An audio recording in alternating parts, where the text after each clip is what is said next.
एक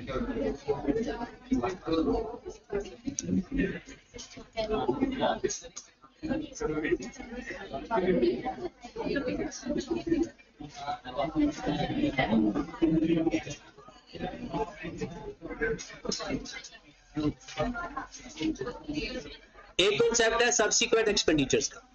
अब जरा ये ना कॉन्सेप्ट वाइज तैयारी करनी है इसमें।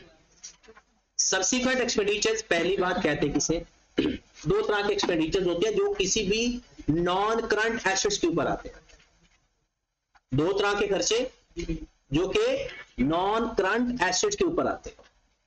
एक उसके अवेलेबल फॉर यूज होने तक, इंस्टॉलेशन का खर्चा, उसको लाने का खर्चा, उसके ऊपर taxes, site preparation, dismantling cost, काफी सारे खर्चे, डैमेज एक्सपेंस। उनमें से हमने डिसाइड किया था कि कुछ खर्चे कैपिटलाइज करने हैं। जो कैपिटलाइज करते हैं ना, वो उसी वक्त एक्सपेंस में नहीं लिखते बल्कि ओवर द यूजफुल लाइफ, क्योंकि उसका बेनिफिट लॉन्ग टर्म होता है, तो उनके एक्सपेंडिचर्स को भी लॉन्ग टर्म के ऊपर अमोर्टाइज करते हैं। कुछ खर्चे हम इग्नोर कर देते हैं। तब अब एसेट आपका इंस्टॉल हो गया, इस्तेमाल हो रहा है। अब इस्तेमाल होते वक्त भी तो खर्चे आते हैं, उनको रिपेयर करवाते हैं, और भी कोई खर्चे आ सकते हैं, उनके ऊपर बिजली का बिल आ रहा होता है, जिस जगह पर वो इंस्टॉल्ड है उसका रेंट आ रहा होता है, उसे बोलते हैं सब्सिक्वेंट एक्सपेंडिचर। वो कौन से एक्सपेंडिचर थे उसे आप कह सकते हो इनिशियल एक्सपेंडिचर। अब है सब्सिक्वेंट एक्सपेंडिचर। सब्सिक्वेंट एक्सपेंडिचर कौन से एक्सपेंडिचर होंगे, जब वो इंस्टॉल हो गया, इस्तेमाल हो रहा है, उसके बाद आने वाले खर्चे जो जो भी आएंगे, उसके रिपेयर का खर्चा, मेंटेनेंस का खर्चा, उसके अदर सारे एक्सपेंसेस, वो किधर चार्ज हो जाएंगे, एसओपीएल के, रिपेयर के नाम से, मेंटेनेंस के नाम से, जो जो भी उसके खर्चे होंगे वो किस में चार्ज हो जाएंगे, एसओपीएल के अंदर। वो कहते हैं all subsequent expenditures, all subsequent expenditures charged to statement of profit or loss except कुछ ऐसे खर्चे हैं जो बाद में भी होंगे बट फिर भी कैपिटलाइज होंगे। वो खर्चे जिससे खर्च करने से उसकी यूजफुल लाइफ पहले से बढ़ जाए। मतलब उसकी लाइफ आपने की थी 10 साल, 5 साल बाद आपने कोई ऐसे एक्सपेंडिचर किए, उसके पूरे का पूरा स्ट्रक्चर ही चेंज कर दिया। 5 साल बाद उसकी लाइफ 5 साल बचनी चाहिए थी ना, आपने कहा जी अब ये 8 साल मजीद चल जाएगी, तो 3 साल लाइफ उसकी बढ़ गई। तो अगर खर्चा करने से, एक होता है हम नॉर्मल उसकी रिपेयर एंड मेंटेनेंस रखते हैं, उससे भी उसकी लाइफ बेहतर होती है, वो नॉर्मल है, वो पहले सोचे हुए हैं।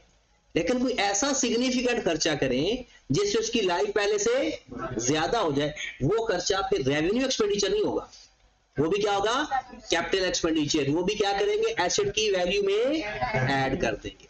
और एसेट की वैल्यू का मतलब क्या होता है, उसको वो बोलता है enhance the carrying amount of the asset. क्या लफ्ज दिखता है, एनहांस द, मतलब उसकी वैल्यू बढ़ जाती है, इसका मतलब है एसेट की वैल्यू में ऐड कर देते हैं। तो पहला खर्चा दैट एनहांस यूजफुल लाइफ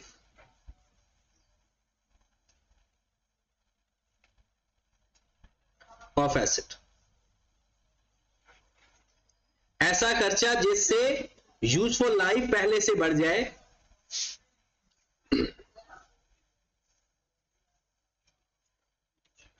दूसरा खर्चा enhance significant efficiency of asset.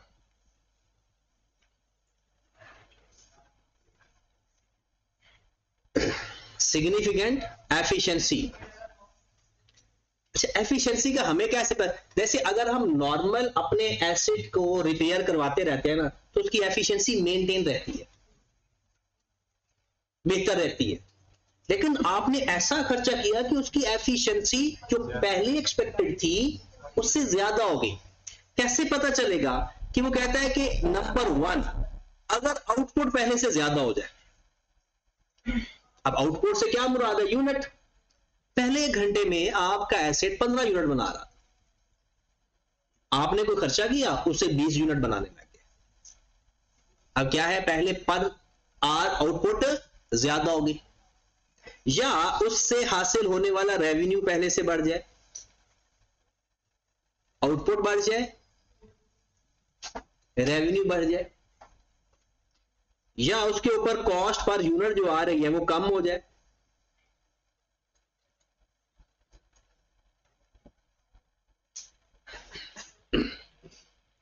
इससे हमें पता चलेगा कि ये खर्चा करने से एसेट के आउटपुट बढ़ गई, तो मतलब एफिशिएंसी बढ़ गई, सिग्निफिकेंट एफिशिएंसी, रेवेन्यू बढ़ गया, सेल्स पहले से ज्यादा होने लग गई। उसके बाद कॉस्ट पर यूनिट पहले हम यूनिट बना रहे थे 100 रुपए में एक यूनिट पड़ रहा था, अब हम यूनिट बना रहे हैं तो 80 रुपए में पड़ रहे हैं, तो ये भी एफिशिएंसी की निशानी है कि एफिशिएंसी बढ़ी। तीसरा नंबर, रिप्लेस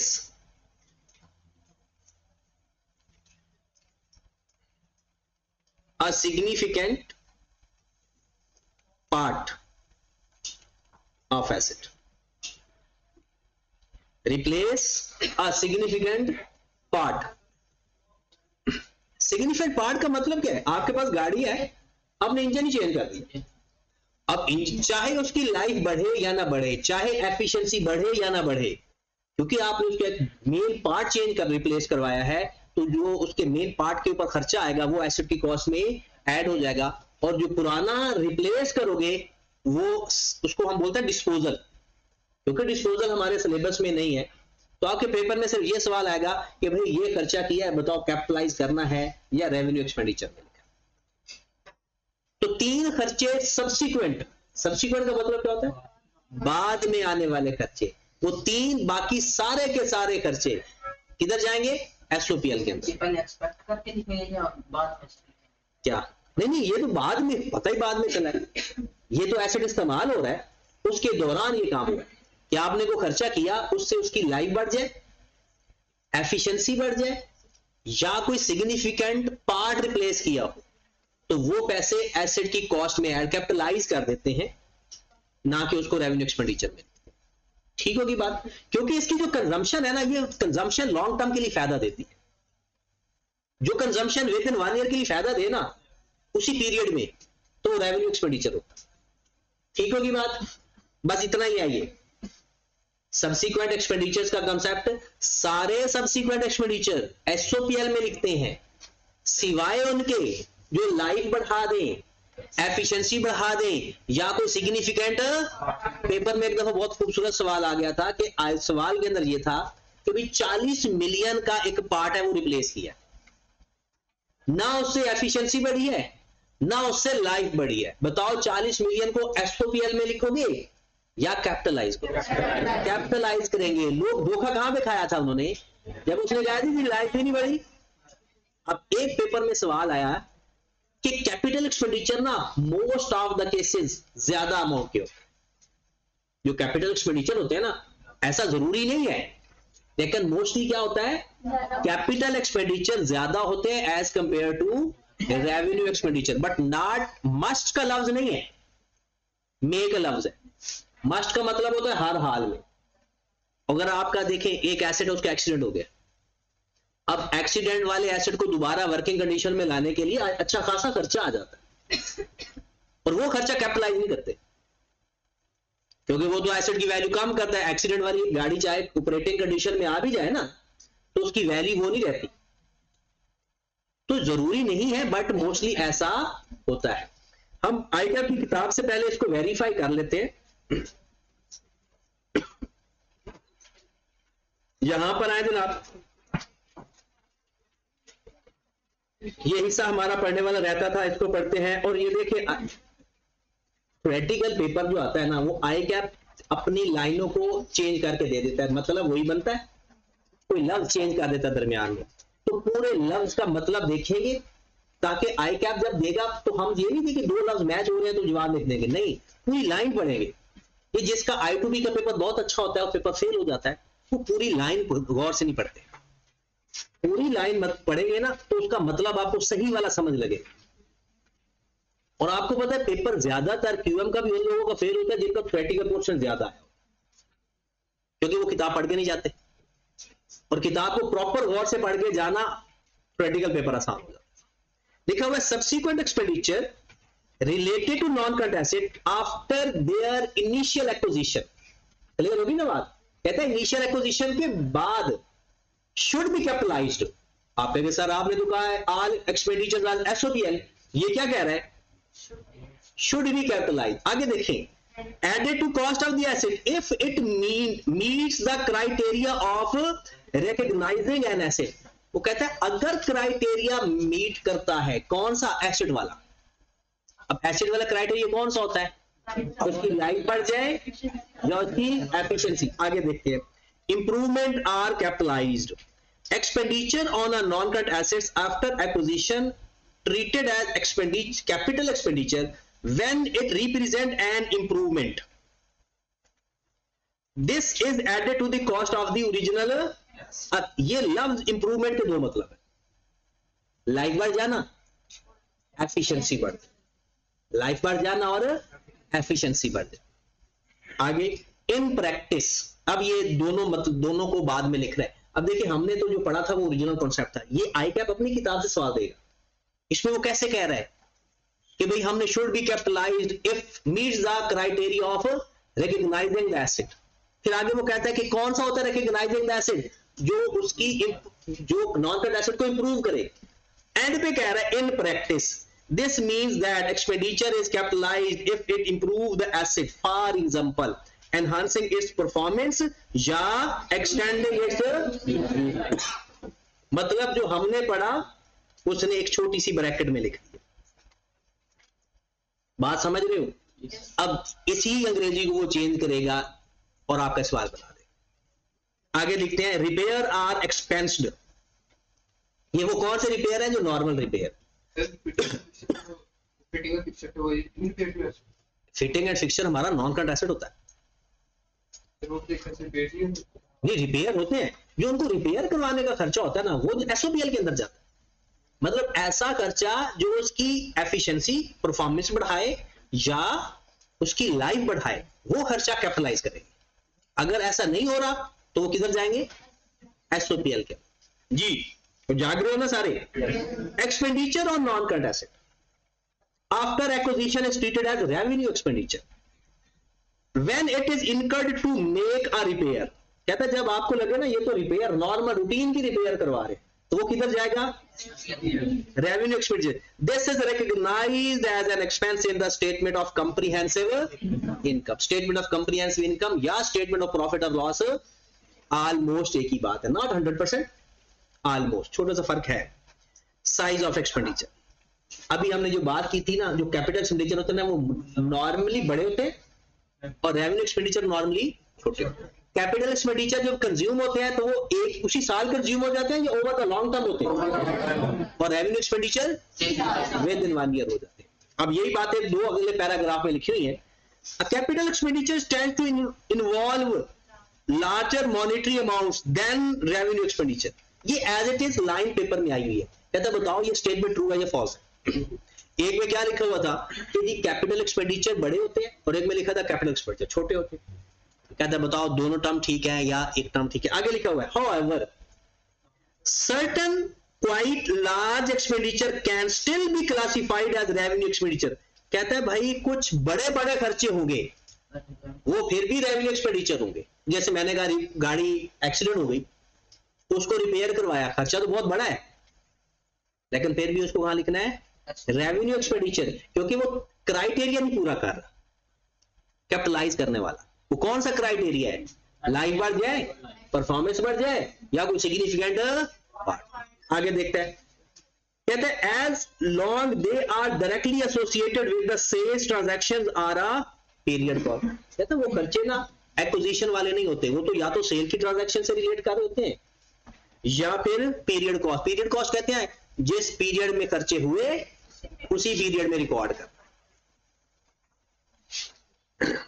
कंजम्पशन, कंजम्पशन का वही मतलब कि वो खर्चा जो with in 1 year benefit they they, consume हो जाए, रेवेन्यू एक्सपेंडिचर। वो खर्चा जो लॉन्ग टर्म बेनिफिट दे, लॉन्ग टर्म तक कंज्यूम करते रहे, इस्तेमाल करते रहे, वो लॉन्ग टर्म है, वो कैपिटल है।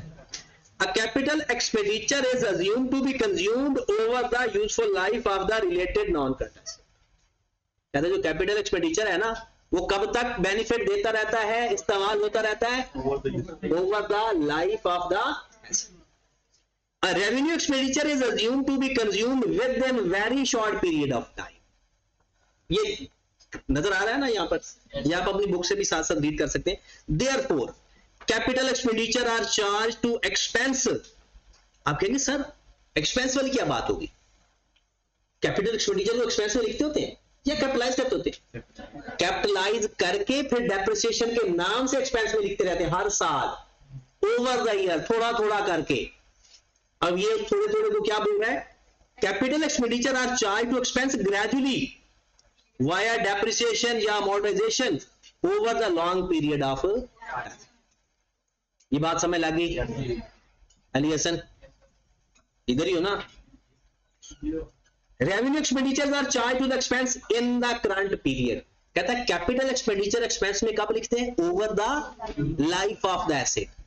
डेप्रिसिएशन के नाम से हमने एसेट खरीदा, वो हमारा कैपिटल एक्सपेंडिचर होता है, फिर हमने उसको यूजफुल लाइफ पे डिवाइड करना है, हर साल डेप्रिसिएशन एक्सपेंस में लिखते जाएंगे और एसेट की वैल्यू कम करते जाएंगे। और जो रेवेन्यू एक्सपेंडिचर होता है जिस साल हुआ उसी साल एक्सपेंस। ये हमारा एक कॉन्सेप्ट खत्म हो गया, कैपिटल एक्सपेंडिचर और रेवेन्यू एक्सपेंडिचर। ओके, एक और कॉन्सेप्ट छोटा सा,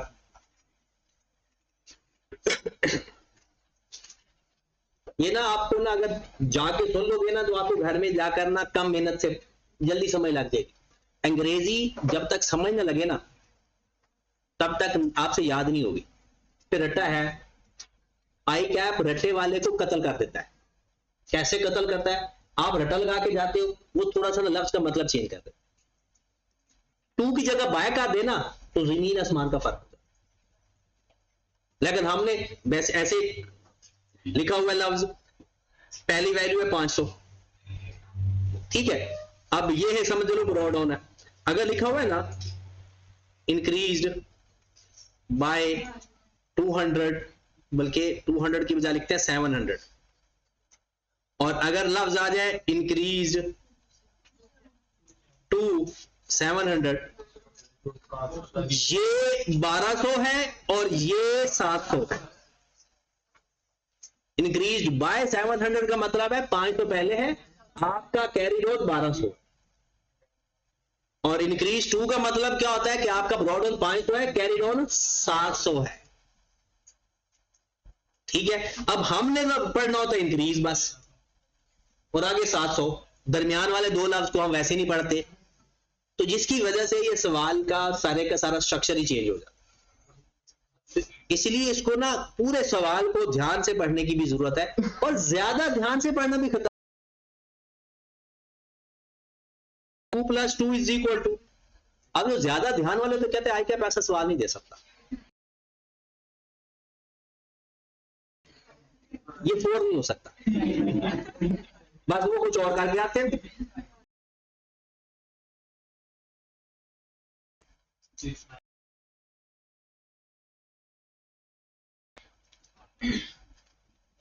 ये बात हमने की थी, सारे पीपीई नॉन करंट एसेट होते हैं, सारे पीपीई, बट सारे नॉन करंट एसेट पीपी नहीं होते। ये बात याद है ना? सारे property plant and equipments non current asset होते हैं, क्योंकि सारे मोर देन 1 ईयर है। लेकिन सारे नॉन करंट एसेट जरूरी नहीं है कि वो, क्योंकि उसमें कुछ इंटेंजिबल एसेट भी आ जाते हैं। अब ये है हमारा IAS 16, एक है IAS 38, ये भी नॉन करंट एसेट का है, लेकिन ये कौन सा, इंटेंजिबल का। अब एग्जिस्टेंस तो नहीं रखते, लेकिन बेनिफिट दे रहे। जैसे कब आपके बिजनेस की ऐप है, उसके बाद वेबसाइट है, पेटेंट्स हैं, राइट्स हैं, वो सारी चीजें। एक IS2 है इन्वेंट्री।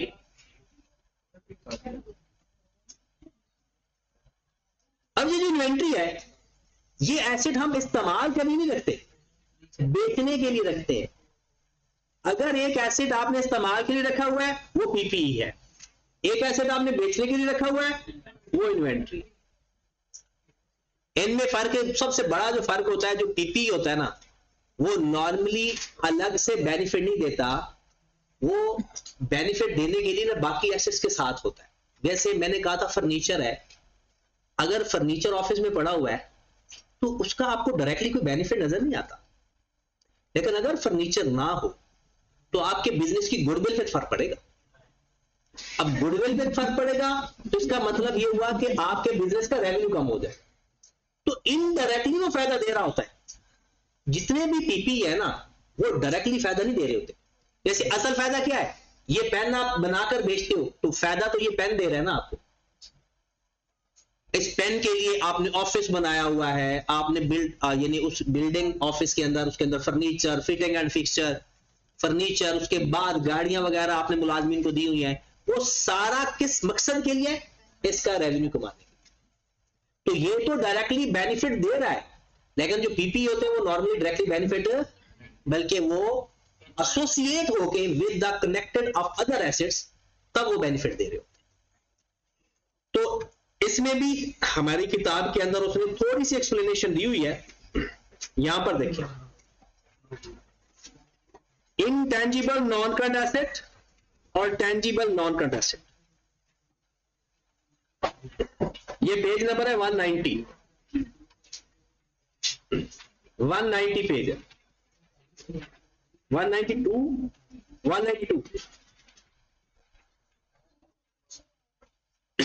मिल गया।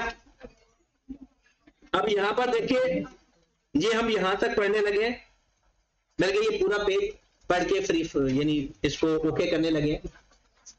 Assets that have long useful life are expected to provide future economic benefit for the entity over the period of several years. Non-current assets may be tangible, intangible. ये non current asset की definition है कि जो काफी सालों तक benefit दे वो non current asset, जो काफी सालों तक बेनिफिट दे वो चाहे टेंजिबल हो चाहे, हाँ, उन नॉन करंट एसेट्स में जो टेंजिबल है वो पीपीई है, नॉन करंट एसेट्स के जो टेंजिबल है वो पीपीई।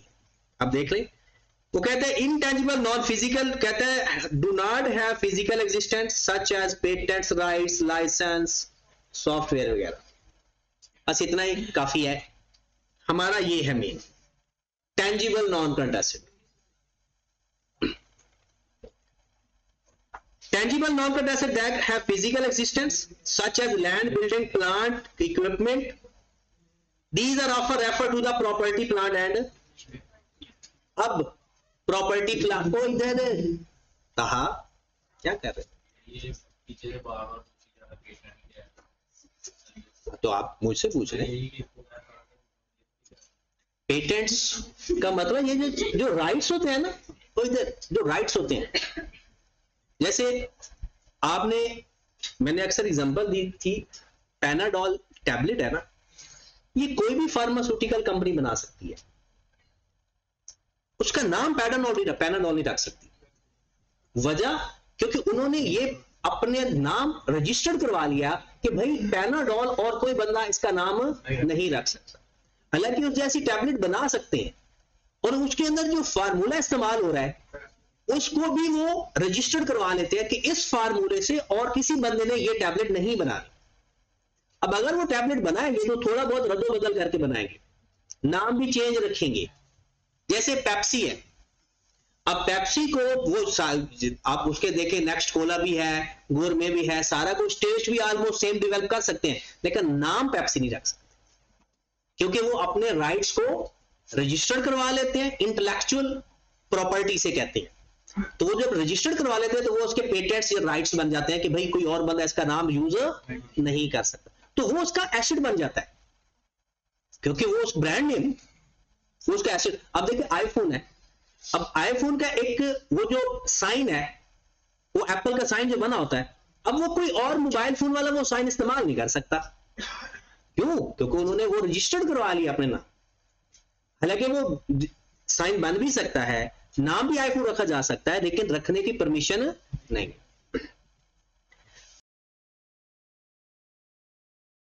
है property plant and equipments are tangible items, वही चीजें जो आपने मेन इंपॉर्टेंट है।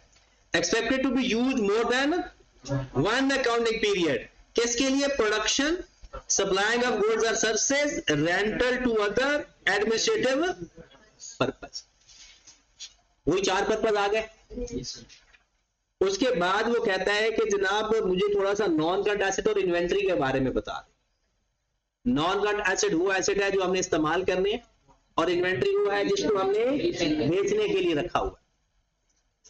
अब एक और इंटरेस्टिंग बात है, तो ये बहुत बड़ी बात, लेकिन हो सकता है आपको समझ लग जाए। नॉन करंट एसेट को एक्सपेंस, इन्वेंट्री भी खरीदी, एसेट भी खरीदा, रेंट भी पे किया। 3 बातें मैंने की। रेंट पे किया, इन्वेंट्री खरीदी, प्लांट भी खरीदा। डन। रेंट पे करूंगा, जैसे पे करूंगा एक्सपेंस में लिख दूंगा, जैसे पे करूंगा एक्सपेंस में लिख दूंगा। उसके बाद मतलब जिस साल का होगा। प्लांट मैंने खरीदा, क्या मेरा खर्चा हुआ या नहीं? खर्चा मेरा हुआ, क्या मैं सारा एक्सपेंस में लिख दूं? नहीं। कैसे लिखूंगा? Over the consumption, over the use, जैसे जैसे इस्तेमाल करता जाऊंगा वैसे वैसे एक्सपेंस में लिखता जाऊंगा। अब आ जाओ इन्वेंट्री। बताओ, इन्वेंट्री जैसे खरीदते हैं वैसे एक्सपेंस में लिखते हैं, या जब वो बेचते हैं तब एक्सपेंस में लिखते हैं? जब वो बेचते हैं। भला क्यों? क्लोजिंग स्टॉक हम करंट एसेट में लिखते होते हैं, क्लोजिंग स्टॉक एसेट में लिखते होते हैं। क्यों? क्योंकि वो अभी बिका। अब एक्सपेंस में क्या लिखते होते हैं? Cost of sale. Cost of sale का मतलब मुंह से बोलना है, कॉस्ट ऑफ सेल, जिसको बेचा उसकी कॉस्ट, जिसको बेचा। अब देखो जरा ध्यान से, एक मिनट, बहुत सादा अल्फाज में बता रहा हूं। ये पेन मैंने 4 पेन खरीदे 400 रुपए के, 4 पेन खरीदे 400 रुपए के, इसको मैं परचेज बोलूंगा? इसमें से एक पेन नहीं बिका, क्लोजिंग स्टॉक हो गया। 3 पेन बिक गए, एक पेन मेरा क्लोजिंग स्टॉक में रह गया। आप लोग कॉस्ट ऑफ सेल का फार्मूला लिखते हो ना, cost of sale opening stock plus purchase minus, नहीं अभी सिर्फ opening stock plus purchase minus. मेरे पास ओपनिंग स्टॉक नहीं था, मैंने 400 के पेन खरीदे, परचेज आ गया, उनमें से एक पेन मेरा अनसोल्ड है 100 रुपए का। ऐसे ही होता है। इसका मतलब है इन 400 में से 3 पेन बिक गए, उनकी कॉस्ट क्या थी? तो मैं जो पेन बिक गए हैं सिर्फ उसको कॉस्ट ऑफ सेल में लिखता हूं। कॉस्ट ऑफ सेल हमारा एक्सपेंस होता है, इनकम एक्सपेंस होता है। तो जितना मेरा स्टॉक नहीं बिका मैंने उनको 400 में से निकाल दिया और करंट एसेट में लिख दिया। इसका मतलब है इन्वेंट्री जब खरीदो तो एक्सपेंस में नहीं लिखते, जब बेचो तब एक्सपेंस में लिखते। जितनी इन्वेंट्री नहीं बिकती वो क्लोजिंग स्टॉक के नाम से टोटल परचेज में से हम निकाल लेते हैं और कहां जाकर लिख देते हैं? Current asset. इस कॉन्सेप्ट को मैचिंग कॉन्सेप्ट भी कहते हैं। मैचिंग कॉन्सेप्ट का मतलब होता है भाई जिस खर्चे का आपने बेनिफिट ले लिया ना वो एक्सपेंस में लिख दो, जिस खर्चे का बेनिफिट अभी लेना है वो करंट एसेट में लिखो। तो 400 का बेनिफिट मिला या 300 का बेनिफिट मिला? 300 का बेनिफिट मिला तो 300 को एक्सपेंस में और बाकी 100 करंट। अब दोबारा कुछ खर्चे जिस टाइम इनकर्ड होते हैं उसी टाइम लिख देते हैं, वो होता है rent, salary, wages, repair. Non current asset के खर्चे को कैसे एक्सपेंस में लिखते हैं? Over the useful life as they consume. और इन्वेंट्री को कब एक्सपेंस में लिखते हैं? जब वो सेल होती। अब आए जरा इसका थोड़ा सा पढ़ लेते हैं। If the entity main business है सेलिंग मशीन, कहता है अगर एंटिटी का बिजनेस मशीन बेचना है, then the machine does not classify as non-current asset rather than the machine used for produce the machinery for sale is a non-current asset. इस line का मतलब कोई पढ़ के बता सकता है? थोड़ा सा मैं ज्यादा मेन करता हूं। देखिए पहले कहता है machine does not classify non current asset. अगर वो मशीनें बेचता है वो इन्वेंट्री होगी। अब अगली बात, अगर वो चीज जैसे वो ये पेन बेचता है, इस पेन को बनाने के लिए मशीनें इस्तेमाल हो रही हैं, वो नॉन करंट। या एक मशीन आप बना के बेचते हो, जो मशीन बना के बेचते हो वो इन्वेंट्री है। उस मशीन को बनाने के लिए जो मशीन इस्तेमाल हो वो नॉन करंट। अब यही बात उसने अंग्रेजी में लिखी हुई है। कहता है rather than the machinery used to produce the machine for resale is non-current asset। कहता है जो मशीनरी इस्तेमाल हो रही है मशीनों को बनाने के लिए वो नॉन करंट एसेट है, और जो मशीन बन रही है वो इन्वेंट्री है। The machine manufactured for sale are classified as inventory. The machine manufactured for sale is classified inventory। The same goes for real estate business। real estate business क्या होता है बोला? ये जो प्रॉपर्टी का बिजनेस नहीं करते लोग, घर बनाकर बेचना। अब घर बनाकर इस्तेमाल करना नॉन करंट एसेट, घर बनाकर बेचना इन्वेंट्री। तो रियल एस्टेट बिजनेस के अंदर जो लैंड एंड बिल्डिंग होता है वो इन्वेंट्री होती है, क्योंकि उसका काम ही यही है। अब एक रियल एस्टेट का बिजनेस है, एक जगह पर आपने ऑफिस बनाया हुआ है, वो क्या है भला? वो नॉन करंट एसेट है। एक घर आपने बनाया वो बेचने के लिए, वो इन्वेंट्री है। Their office are non current asset but houses they sell are inventory. समझ लग रही है? As a practical experiment, immaterial items are not recognized as non-current asset if they meet the definition criteria। कहते हैं even they meet the criteria of the non-current asset, फिर भी हम उसको, ये हमने पढ़ लिया है कि क्या चीजें होती हैं, ये प्रिंटर वगैरह, मशीनें, ये जो चीजें जिसकी लाइफ चाहे मोर देन 1 ईयर है लेकिन वो वैल्यू इतनी ज्यादा नहीं होती कि हम उसको नॉन करंट एसेट लिखना है। अब ये एक एग्जांपल है, इस जैसी एग्जांपल पेपर में आ जाती है, लिखा हुआ है स्मॉल। अच्छा इसके साथ में लिख देता हूं loose tools, stationery, supplies, spare parts,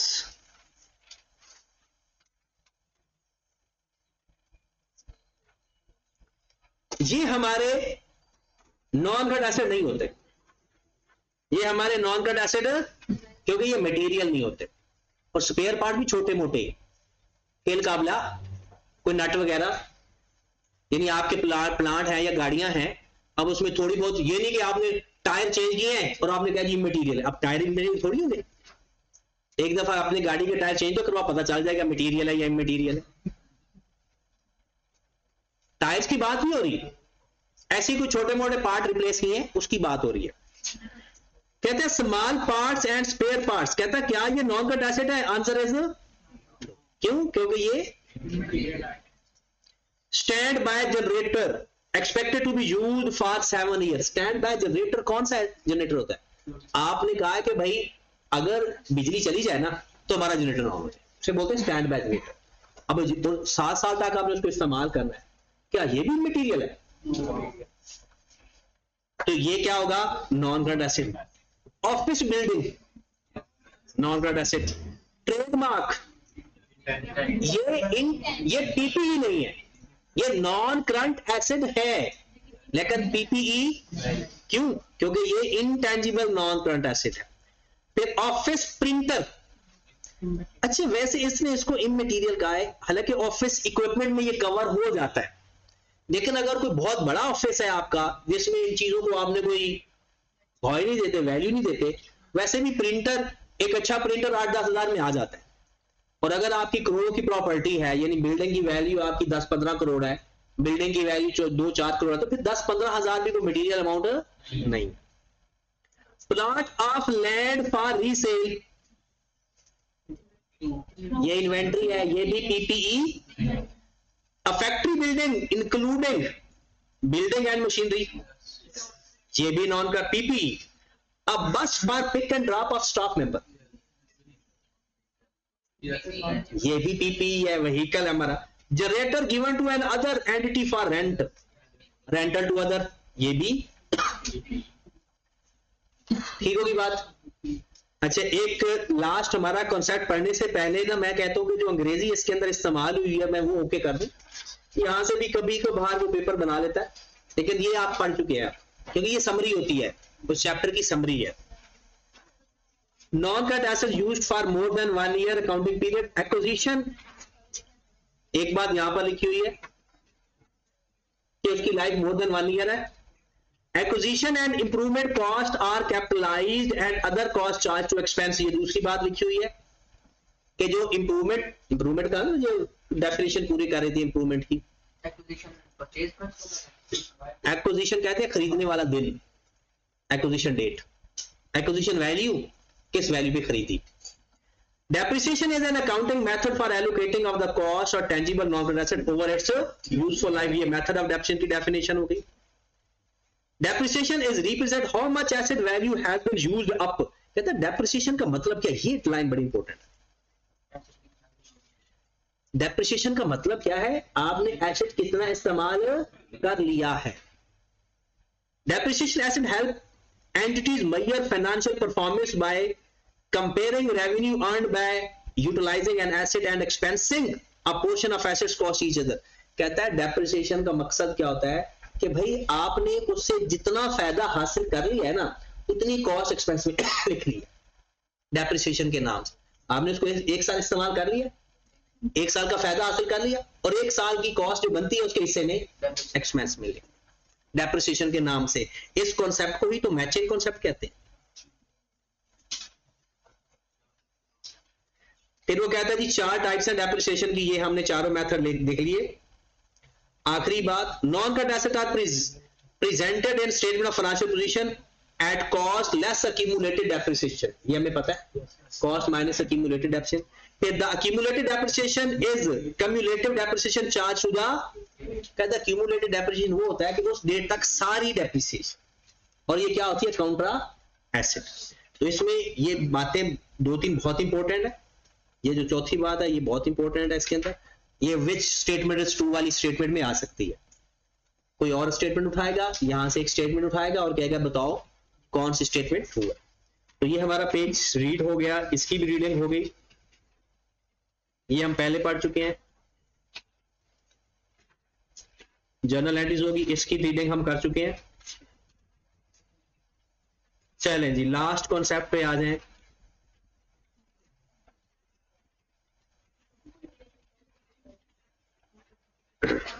अच्छा, ये चीज 3 डेफिनेशन यहां पर है, इसको भी खत्म कर लें। ये पता है आपको, बस एक दफा तसल्ली कर लेते हैं। डेप्रिसिएशन चार्ज एंड पीरियड, कहते हैं डेप्रिसिएशन कब से चार्ज करना शुरू करते हैं, जब एसेट अवेलेबल फॉर यूज। और क्या एसेट अगर आइडल पड़ा हो तो क्या फिर भी डेप्रिसिएशन चार्ज करते रहते हैं। क्या कोई ऐसा मेथड है जैसे डेप्रिसिएशन नील आ जाए? प्रोडक्शन मेथड है और कोई मेथड नहीं, ठीक है। चाहे उसमें प्रोडक्शन ना हो तो डेप्रिसिएशन नील हो सकती है। 2 मेथड है जैसे डेप्रिसिएशन रिड्यूस होती है, एक मेथड है जिसमें फिक्स रहती है, स्ट्रेट लाइन मेथड, और एक मेथड है जिससे कोई पता नहीं, प्रोडक्शन अप एंड डाउन हो सकती है। Depreciation should be charge as an expense in the statement of comprehensive even over the useful life of the asset, even if the asset is idle and not being used। कहता depreciation हर साल एसओपीएल को charge करते रहते हैं, चाहे asset idol भी बड़ा हो या हम इस्तेमाल ना कर रहे हो। जी होगा भाई, अगर एक दफा डेप्रिशिएट होना शुरू हो जाए ना, अवेलेबल फॉर यूज हो गया, डेफिनेशन में क्या है, not used, available for use. For example sir गाड़ी लिया यूज में कर डेप्रिशिएट होती रहेगी, ठीक। स्टैंडर्ड ने कह दिया तो बस हम आगे क्यों कह ही नहीं सकते। स्टैंडर्ड ने ये भी नहीं कहा कि व्हेन कमर्शियल प्रोडक्शन स्टार्ट, वो कहता है व्हेन अवेलेबल फॉर यूज। जब एसेट अवेलेबल फॉर यूज है ना, मतलब रेडी फॉर यूज है, इंस्टॉलेशन पूरी हो गई, टेस्ट टूस्ट कंप्लीट हो गया सारा, ओके अब आप चला सकते हो, चाहे आप चलाओ या ना चलाओ, डेप्रिशिएट होना शुरू हो जाएगा। चाहे दरमियान में 2 साल रोक दिया है यूज, फिर भी डेप्रिशिएट होगा। क्या यही तो लिखा हुआ है, ये 1.5 लाइन में ये पूरी बात आपकी बात का जवाब है। Depreciation should be charge as an expense in the statement of comprehensive income each year over the life of the asset even if the asset is idle and not being however under the usage method of the depreciation sum of digits method the depreciation charge can be zero। कहता है method of depreciation sum of units method, ये sum of digits नहीं है, production method है। Depreciation charge can be zero while there is no production. कहता है land is not depreciated because it has indefinite useful life. एक सूरत है जिसमें लैंड डेप्रिशिएट होती है, लीज के केस में।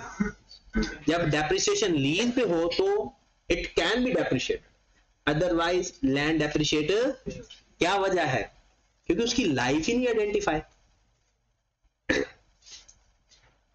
फिर आपका कॉन्सेप्ट आ गया कमेंसिंग ऑफ डेप्रिसिएशन। कहता है depreciation must be charge from the date that the asset is available for use. कहते there may be earlier than the date it is actually brought into use. क्या मतलब है, कहता है available for use को depreciation start कर देते हैं। ये हो सकता है एक्चुअली यूज से पहले भी वो हो सकता है, जैसे आपके पास टेस्ट उस्ट कंप्लीट हो गया है, परफॉर्मेंस भी सेट है, सब कुछ ओके है, लेकिन आप कहते हो नहीं महीना ठहर के शुरू करते हैं, इसका मतलब है डेप्रिसिएशन पहले स्टार्ट हो सकती है। एंड ऑफ डेप्रिसिएशन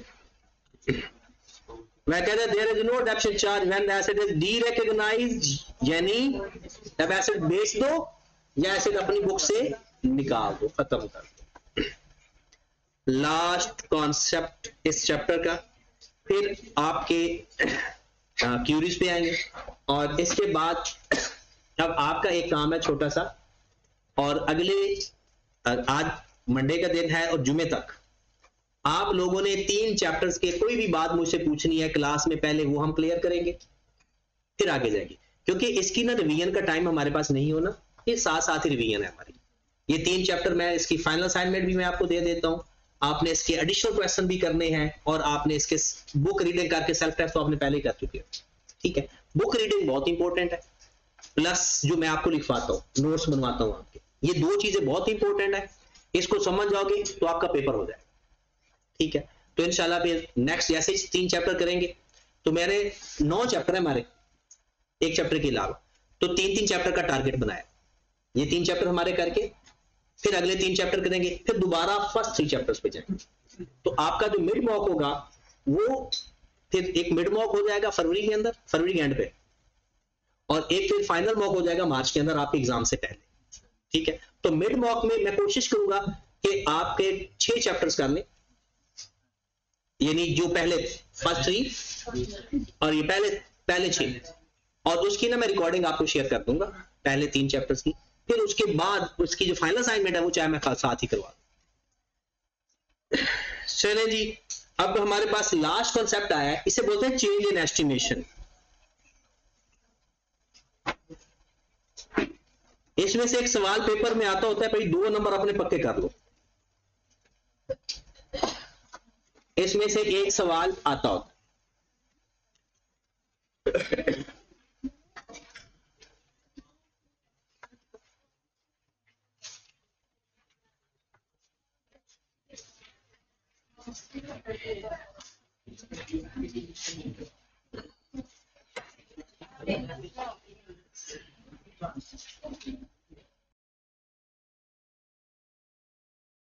का मतलब क्या है?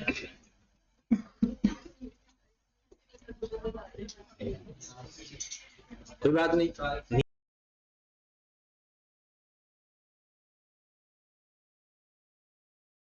मैं इसलिए कह रहा हूं अगर फोकस हो रहा है तो ठीक है, नहीं फोकस हो रहा तो आधे पौने फोकस का फायदा नहीं होता जी। वापस सारे लोग आओ, चेंज इन एस्टिमेशन का मतलब क्या है? 3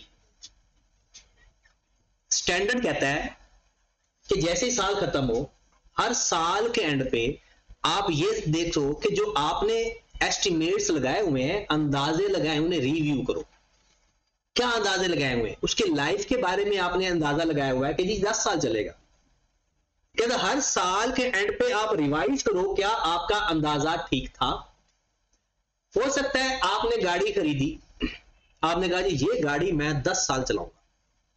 2 साल बाद आपने गाड़ी की ऐसी मत मारी कि आप मजबूर हो गए कि अब ये गाड़ी मजीद 2-3 साल ही चल सकेगी ज्यादा, लेकिन आपने तो क्या अंदाजा लगाया हुआ था 10 साल का, और अब आपको जरूरी है कि आप अपना अंदाजा रिवाइज कर दें, रिव्यू करें हर साल के एंड पे, फिर अंदाजा क्या कर दें, रिवाइज। चेंज डेफिनेशन जो पढ़ रहे हैं क्या है? Change in estimation. आपने सोचा था कि आपकी गाड़ी 10 साल इस्तेमाल भी करूंगा, फिर उसके बाद 15 लाख की बिक जाएगी। रेजिडुअल वैल्यू का भी अंदाजा लगाया जाता है, रेजिडुअल वैल्यू का भी अंदाजा लगाया जाता है। अब वही बात 3-4 साल बाद पता चला कि वो तो गाड़ी ज्यादा कीमत में भी बिक सकती है, कम कीमत पर भी, तो मजबूरी बन गई ना अंदाजा चेंज करना। तो अगर आप लाइफ चेंज कर दो बाद में, या उसकी रेजिडुअल वैल्यू चेंज कर दो। तीसरी बात, एक होता है से अपने एसेट को इस्तेमाल करना है, उस पैटर्न को क्या बोलते हैं पता है? Method of depreciation. क्या बोलते हैं? मतलब आप कहते हैं जी जो मेरा एसेट है ना, वो किस पैटर्न से बेनिफिट देता है। अगर फिक्स बेनिफिट दे रहा हो ना कोई एसेट, तो आप क्या करते हो, उसको स्ट्रेट लाइन मेथड में डेप्रिशिएट कर देते हो। मैं मिसाल देता हूं, आप गाड़ी इस्तेमाल कर रहे हो, आप गाड़ी खुद चला रहे हो, आपने कहा जी पहले नई गाड़ी होगी तो जैसे ज्यादा चलाऊंगा, ऊबर पे चलाऊंगा या व्हाट एवर, तो वो ज्यादा बेनिफिट दे रही है, पेट्रोल की कंजम्पशन कम हो रही है। जैसे जैसे गाड़ी की लाइफ बढ़ती जाएगी वैसे वैसे उसका बेनिफिट कम होता जाएगा, तो आप रिड्यूसिंग बैलेंस इस्तेमाल करोगे। फिर आपने क्या किया कि 2 साल बाद आना आपने वो गाड़ी एक बंदे को दे दी, यार ये गाड़ी पकड़, तो इसको ऊबर पे चला, जो मर्जी कर, मुझे ना हर महीने का ना 50,000 रुपए दे दे। पहले आप गाड़ी क्या कर रहे थे, खुद ड्राइव कर रहे थे, उससे उसका बेनिफिट आपको क्या लगा कि जैसे जैसे गाड़ी पुरानी होती जाएगी उसका बेनिफिट थोड़ा थोड़ा, तो आपने रिड्यूसिंग बैलेंस मेथड से डेप्रिशिएट कर रहे थे। अब उसका बेनिफिट तो फिक्स ना हो गया, आपने कहा भाई ये गाड़ी पकड़, आपने मुझे हर महीने का 50,000 देना है। अब वो उसकी सर दर्द है, आपने उसको गाड़ी बेची नहीं, उसको रेंट पे दे दिया एक तरह से, और उससे रेंट फिक्स लेना शुरू कर दिया, तो अब इसका बेनिफिट क्या हो गया, फिक्स। तो अब मेथड ऑफ डेप्रिसिएशन क्या होना चाहिए, तो आप पैटर्न ऑफ यूज अगर आप चेंज करते हो तो मेथड ऑफ डेप्रिसिएशन भी चेंज हो जाता है। और अगर मेथड ऑफ डेप्रिसिएशन चेंज हो जाए तो उसे भी क्या बोलेंगे, चेंज इन एस्टिमेशन। तो 3 तरह से आपके एस्टिमेशन चेंज होते हैं, लाइफ चेंज हो जाए, मेथड चेंज हो जाए, या रेजिडुअल वैल्यू चेंज हो जाए, उसे हम कहते हैं चेंज इन। आपकी बुक में इसके 2 नाम 2 जगह लिखे हुए हैं, एक देखें, वो कहता है change in the method of depreciation एक, और फिर क्या कह रहा है, review the useful life and residual value. उसने 2 बातें लिखी है अलग अलग, हम इसको एक ही पैटर्न में पढ़ के फिर इसकी मैं रीडिंग करवाता हूं। अब इनमें से तीनों में से कुछ भी चेंज हो जाए, हमने उसे क्या बोलना है, चेंज इन एस्टिमेशन। हम उसे क्या बोलेंगे, ये एक स्टैंडर्ड भी आगे जाकर जब आप थोड़े से बड़े हो जाओगे ना, ये एक स्टैंडर्ड है IAS।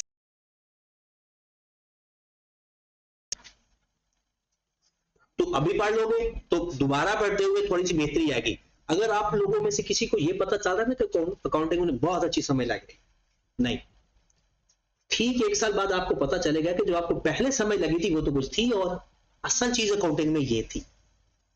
तो जैसे जैसे आप बड़े होते जाओगे, आगे बढ़ते जाओगे, अकाउंटिंग के कॉन्सेप्ट समझ आना शुरू होंगे। अभी आपको जो समझ लग गया है ना, समझो वो 1 या 2% है जो सही समझ लगा होगा, ये मेरा एक्सपीरियंस है। जैसे जैसे आप बड़े होते जाएंगे, जब प्रैक्टिकली काम और आपकी नियत भी सीए में प्रॉपर कन्वर्ट हो जाएगी। अभी तो आप आधी नियत है आधी नहीं है, क्योंकि BRC है ना, कैफ में जाओगे, CFAB में जाओगे, जब CFAB में पढ़ रहे होंगे और प्रैक्टिकली काम कर रहे होंगे ना, फिर आपको सही समझ लग रही होगी कि अच्छा ये क्यों हम कर रहे हैं। हम कोशिश तो कर रहे हैं कि वैसे ही पढ़े, लेकिन उस तरह से आप पहुंच नहीं पाओगे अभी, क्योंकि अभी कभी कभी हमें ऐसे लगता है, तकरीबन 14-15 साल पढ़ाने के बाद भी ऐसा लगता है कि भाई जो कुछ हम पढ़ा रहे थे ना वो ये नहीं था। पढ़ा सही रहे थे लेकिन उसका मतलब जो दिमाग में था ना वो कुछ और होता है। तो इसका मतलब ये है कि ये चीजें आगे आगे जैसे जैसे बढ़ोगे आप वैसे वैसे मेच्योर होंगे। कितने घंटे क्लास फ्री कर 12:30 तो फिर ठीक है, तो मैं चाय बना के चलें जी। ये इको का टेस्ट है, आज इको का देना है। तो कल तो हमने डेप्रिसिएट डिसाइड कर लिया है ना, कल का टेस्ट तो आसान होगा। ताकि ना थोड़ा सा कल मैं ना किताब की बुक रीडिंग से बनाऊंगा टेस्ट, पहले बता रहा हूं। कल बुक रीडिंग से होगा और फिर जब नेक्स्ट टेस्ट होगा वो फिर एडिशनल क्वेश्चन से क्वेश्चन पिक करूंगा। चले जी। अब चेंज इन एस्टिमेशन में क्या क्या लिखे? Change in useful life,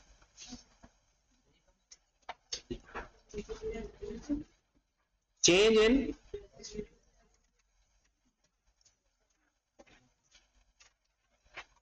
residual value, change in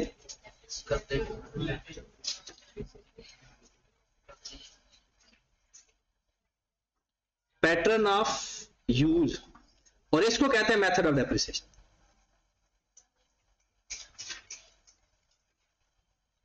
जब वो कहते हैं ना पैटर्न ऑफ यूज, जैसे पहले हम खुद इस्तेमाल कर रहे थे बाद में रेंट में दे दिया, जब पैटर्न चेंज हो गया बेनिफिट लेने का, इसका मतलब है मेथड भी आप चेंज कर दोगे। इसको कहते हैं मेथड चेंज कर रहे हैं हम। कहता है भाई जिस साल आपने इनमें से कोई भी चेंज अप्लाई किया, तीनों में से मेथड चेंज किया, लाइफ चेंज की या पैटर्न चेंज किया, उस साल पर ये इसकी काउंटिंग बता रहा हूं। व्हेन चेंज अकर, पहला स्टेप फाइंड बुक वैल्यू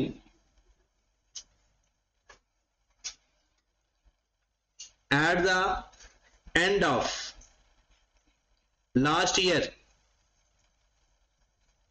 या स्टार्ट ऑफ करंट ईयर, एक ही बात है। कहता है जिस साल आपने चेंज किया, चाहे वो साल क्या किसी भी दिन हो, उस साल पिछले साल के एंड की बुक वैल्यू फाइंड करना।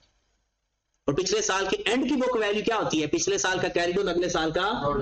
तो दूसरे लफ्जों में क्या लिखा हुआ है? ब्रॉड डाउन की बुक वैल्यू। हो गया काम। जैसे बुक वैल्यू फाइंड कर रहे हो उसको कॉस्ट कंसीडर करके क्वेश्चन शुरू कर दो। जो बुक वैल्यू होगी उसको क्या कंसीडर कर लेना है कि अब ये कॉस्ट है। मेथड चेंज किया तो नया मेथड अप्लाई कर दो, लाइफ चेंज की तो नई लाइफ अप्लाई कर दो। जो भी चीज चेंज की है तो फिर आपने क्या करना है? Book value, new book value, क्या कंसीडर करना है? Cost. Useful life,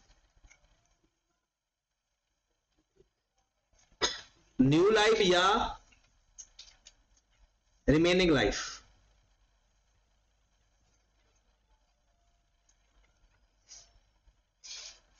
useful life कौन सी लेंगे? न्यू लाइफ या न्यू लाइफ कब लेंगे? जब लाइफ चेंज होगी। अगर लाइफ चेंज ना हो तो रिमेनिंग लाइफ। और रिमेनिंग लाइफ का फार्मूला आपको आता है, total life minus depreciated life. Total life minus depreciated life, उसे बोलते हैं रिमेनिंग लाइफ। ठीक है, बस सवाल आपका हो जाएगा। इसके 2-3 क्वेश्चन करते हैं तो काम खत्म हो जाएगा। बुक वैल्यू फाइंड करनी है, कॉस्ट माइनस अक्यूमुलेटेड डेप्रिसिएशन। क्या फाइंड करना है? Cost minus accumulated depreciation. हाँ जी, आपके दिमाग में जो सवाल आ रहे हैं पूछे मुझसे, जो भी आ रहे हैं वो हम डिस्कस करके फिर सवाल कर लेते हैं, या ऐसा करते हैं सवाल करके डिस्कस कर ले। हो सकता है सवाल करने के साथ आपको वो मामला क्लियर हो जाए। आए जरा, अब ना अकाउंटिंग के अंदर खास तौर पर कोई ना शर्माया करे सवाल पूछते वक्त, ठीक है, और ना ही कोई सोया करे, क्योंकि शर्माना और सोना दोनों एक ही बराबर है। सवाल लिखें जनाब।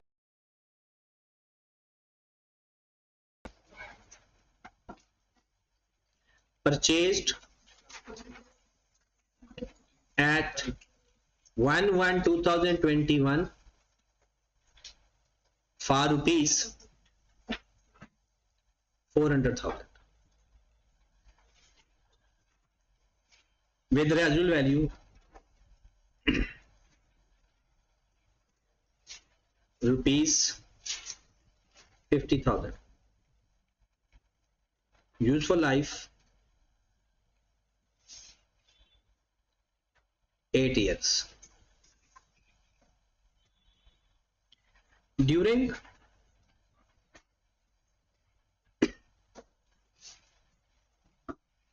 the year 2024, due to change in technology,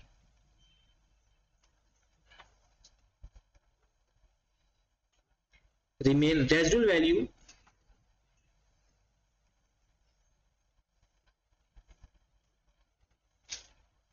change from 50,000 to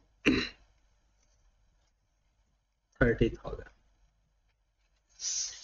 Find and there is no change in useful life. There is no change in useful life. Find करते हैं depreciation and book value for the year 31st December 2020. हमें बस अभी question लिखना है।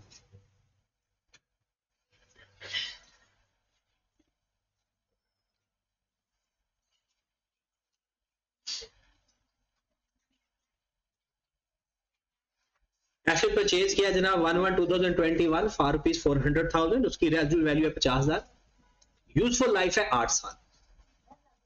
During the year 2024 due to change in technology residual value change from 50,000 to 30,000 and there is no change in life, life वही की वही रहेगी।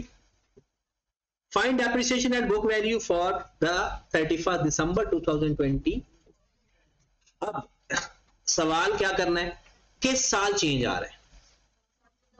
2024 में। इंपॉर्टेंट बात क्या है, 2024 की जिस डेट को मर्जी चेंज आए कोई मसला नहीं, चाहे साल के शुरू में आए, साल के दरमियान में आए, साल के एंड पे आए, जब मर्जी आए।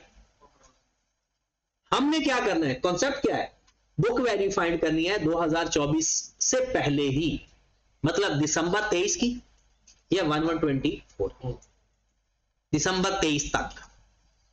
तो बुक वैल्यू फार्मूला बहुत नॉर्मल तरीका है। अब आए कर लेते हैं जनाब 1/1/21 से हमने एसेट खरीदा था। अच्छा, method of depreciation straight line, method of depreciation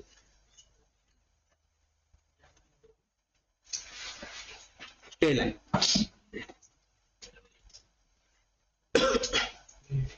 तो दो बैग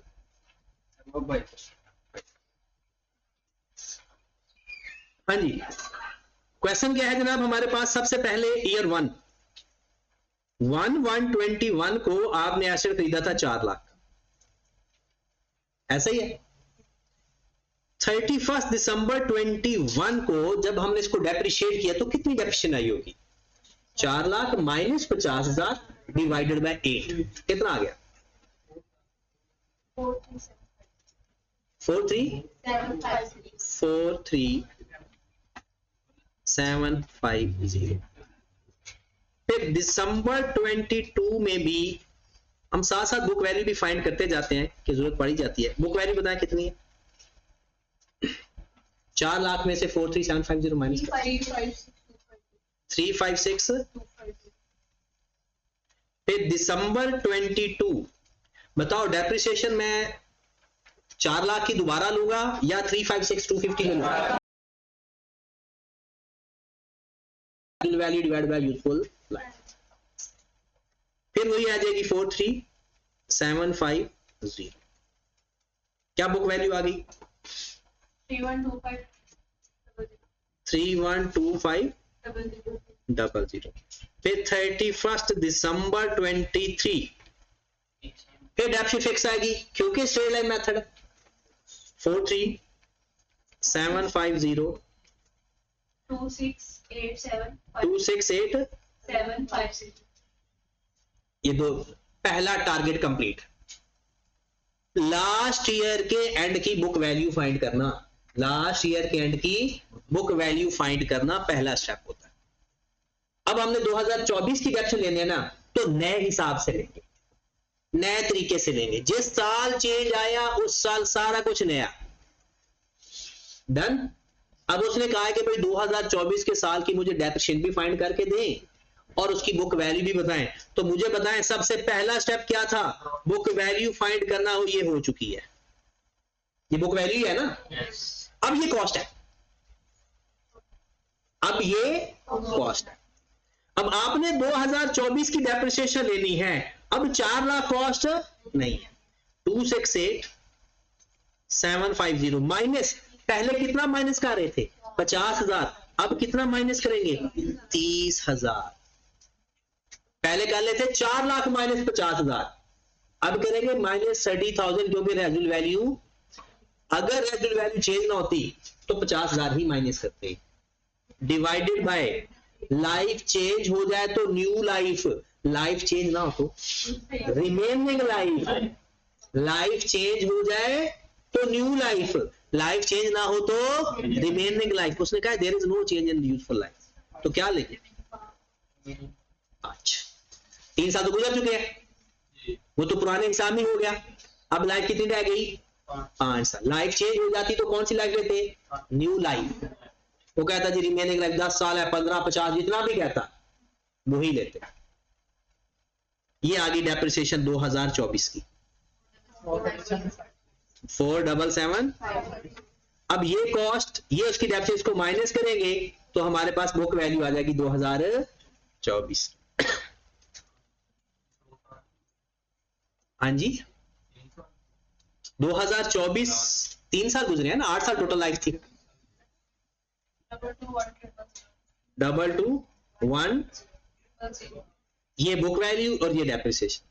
सवाल complete. That is change in estimate.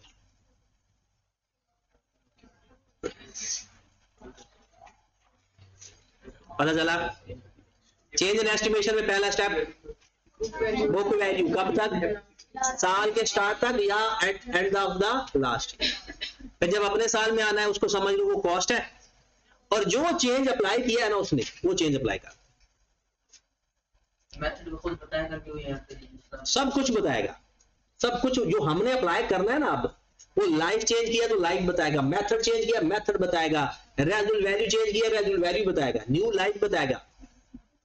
Life change हो जाएगी तो कौन सी लाइफ लेते हैं? New life. न्यू अगर लाइफ ना चेंज हो तो रिमेन। जी ये चेंज कर तो दी है जी, नहीं जब चेंज इन एस्टिमेशन हो गया ना तो फिर क्या करना है? स्टेप दोबारा दें, यहां पर देखिए find book value eight the end of the last year. फिर न्यू बुक वैल्यू को क्या समझ लेना है? कॉस्ट। अब समझना है कि वो आपकी कॉस्ट है, और ये सिर्फ मेथड ऑफ डेप्रिसिएशन फाइंड करते वक्त पास, ठीक है। और यूजफुल लाइफ के या तो नई लाइफ लेनी है, अगर वो नई लाइफ बताता है, नई लाइफ में बताए तो रिमेनिंग लाइफ। अब बात समझ लगी है? एक छोटा सा क्वेश्चन और लिखते हैं जिसमें हम मेथड चेंज करते हैं। हाँ जी कॉस्ट है ₹400,000, रेजिडुअल वैल्यू है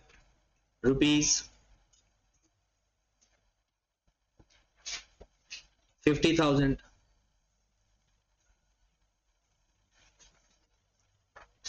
यूजफुल लाइफ है 8 साल, और डेट कौन सी है? 1/1/2021। ओके, कहते हैं जनाब मेथड ऑफ डेप्रिसिएशन है reducing balance method.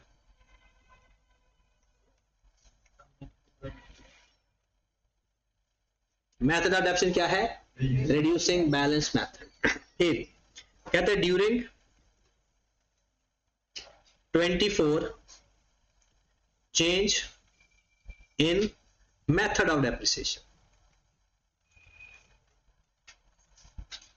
change in method of depreciation from reducing balance method to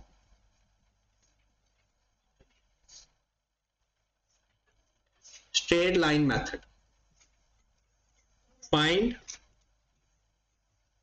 depreciation and book value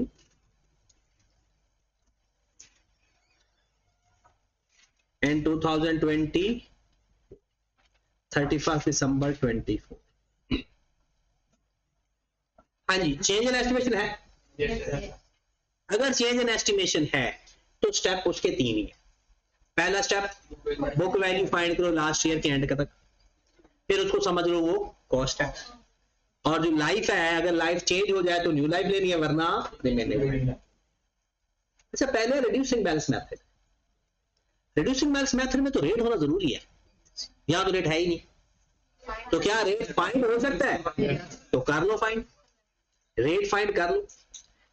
reducing balance method में रेट का फार्मूला किसको आता है? 1 minus residual value over cost whole power 1 over 1 minus residual value over cost whole power 1 over. तो 1 minus residual value कितनी है?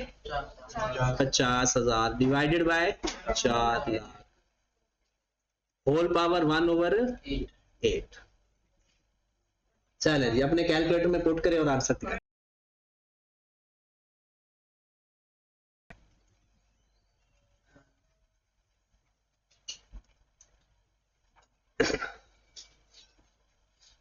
Okay,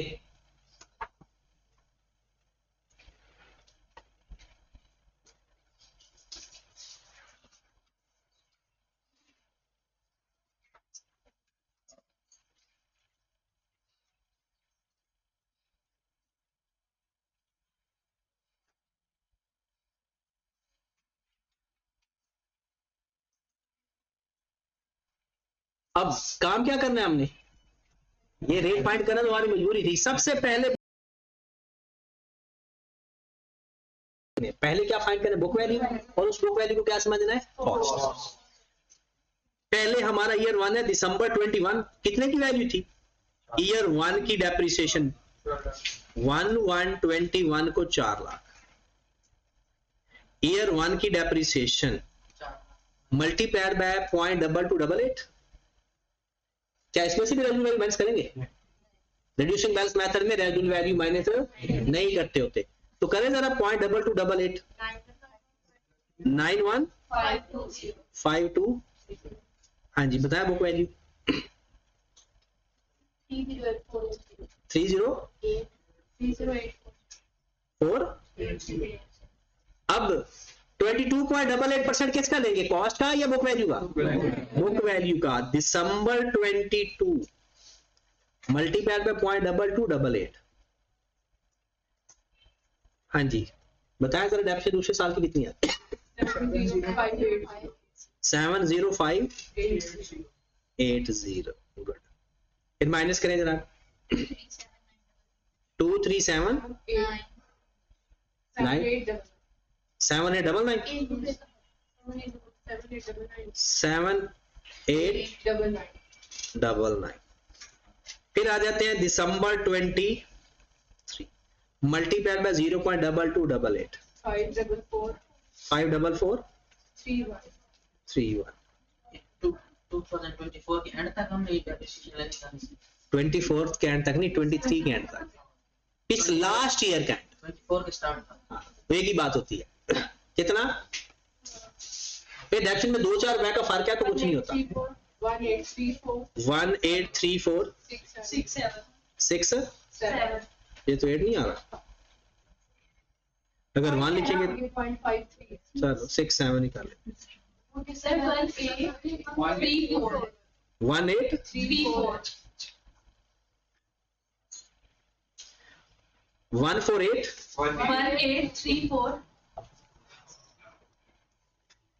1 8 3 4 6 7 okay, पहला target achieve हो गया।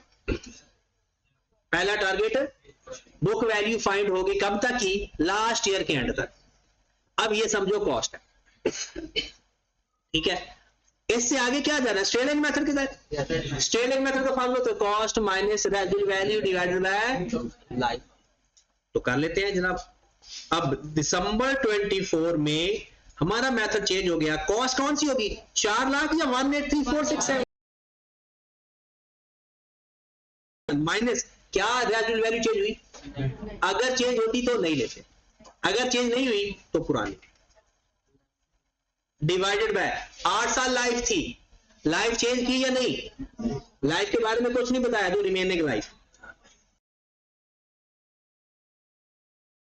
2024 के साल की नहीं। अब अगले साल 25 में यही डेफिनेशन आएगी, 26 में भी, क्योंकि आगे तो स्ट्रेट लाइन मेथड है, तो स्ट्रेट लाइन मेथड में डेफिनेशन फिक्स होती है। 266 9 3.4 ये माइनस करेंगे तो बुक वैल्यू भी आ जाएगी। अगर 2025 में जाता फिर भी यही डेप्रिसिएशन होती, 26 में भी अब यही डेप्रिसिएशन है, क्योंकि अब स्ट्रेट लाइन मेथड आ गया आपका। 199 14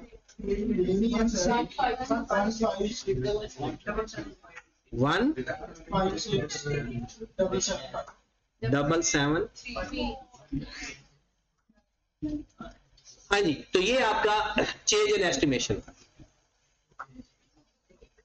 चेंज इन एस्टिमेशन की समझ लगी।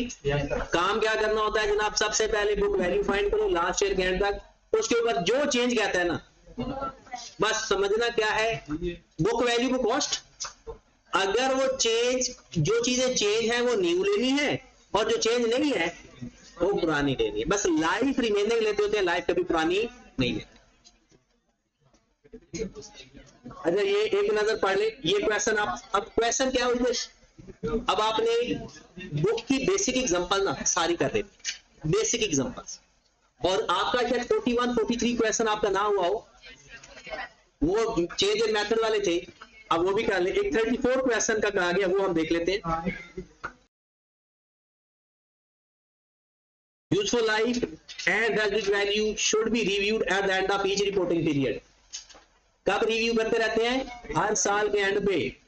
And revise if expectations are significantly different from the previous estimate. और रिवाइज कर दो अगर आपको लगता है कि पहले की एक्सपेक्टेशन सिग्निफिकेंटली डिफरेंट होनी चाहिए, थोड़ा बहुत चेंज है तो खैर होती है।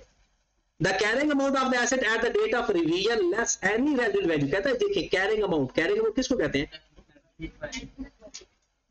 अब उसने ये नहीं कहा कि उसको कॉस्ट समझना है, उससे सिर्फ इतना का है, eight the end of revision less any residual value should B depreciated over the remaining useful life. कहता वही कैरिंग अमाउंट में से आगे फर्दर आगे वो सवाल जा रहा है, तो पेपर में उसको हम कॉस्ट नहीं समझते होते, कैरिंग अमाउंट में से फर्दर रेसिडुअल वैल्यू माइनस करने की कह रहा है। और अगर आप इसमें देखें, a change from one method of providing deduction to another method only on the ground that a new method will be give a fairer presentation of the results of the, ये आपका एक MCQ पड़ा हुआ है। कहता है कब allow है आपको, कहता है जब आपको लगता है मेथड चेंज करने से जो प्रेजेंटेशन है और फेयर हो जाएगी, और बेहतर हो जाएगी, और रिलायबल हो जाएगी, तब आप चेंज कर सकते हो, वरना नहीं। कब अलाउ है, देखिए, the change from one method of depreciation to another method is permissible only on the ground that the new method will give a fairer presentation of the results and the financial position. अब इस concept का नाम क्या बोला, consistency. वो consistency concept में detail में पढ़ाऊंगा IS2 के अंदर।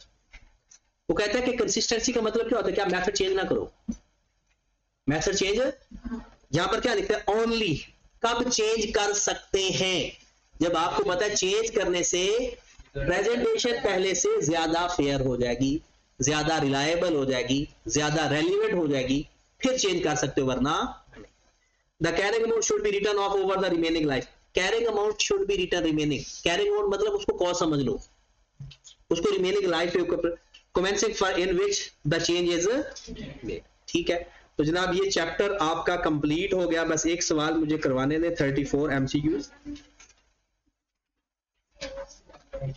जो आज एक्सपेंडिचर्स पढ़े हैं, जी आज एक्सपेंडिचर्स पढ़े हैं, उसी के सवाल। नहीं उसमें ये होता है ना कि ऐसे हमारे पास आ जाता है, उससे लेकिन यूजिबल स्टेट तक जो हमारे एक्सपेंसेस आ रहे थे वो लिखते हैं। सॉरी दोबारा पूछे। तो जो आज हमने एक्सपेंडिचर करा है जी उसमें ये होता है कि ये सब्सिक्वेंट एक्सपेंडिचर की बात है। वो ऐसे कि हमने खरीद ली है, जब तक हम इसको यूजिबल स्टेट में नहीं लेते उस दौरान वो एक्सपेंस सारे नहीं, वो सब्सिक्वेंट नहीं होते, यूजेबल कंडीशन में आ चुके हैं, आप इस्तेमाल भी कर रहे हो, 2-3 साल इस्तेमाल करते हुए भी गुजर गए हैं, फिर पता आपने एक ऐसा खर्चा किया जिससे पहले उसकी लाइफ 8 साल थी, वो 8 से 10 होगी। ठीक है, तो सब्सिक्वेंट का लफ्जी मतलब ही क्या है, बाद में। ये 34 वाला क्वेश्चन वाला बंदा उठ जाए, इसको उठाओ, देखें सर मैं खुद ही कर लूँ। हो जाएगा। चले अगर नहीं होगा तो फिर दोबारा मैं करवा दूंगा। अब आपने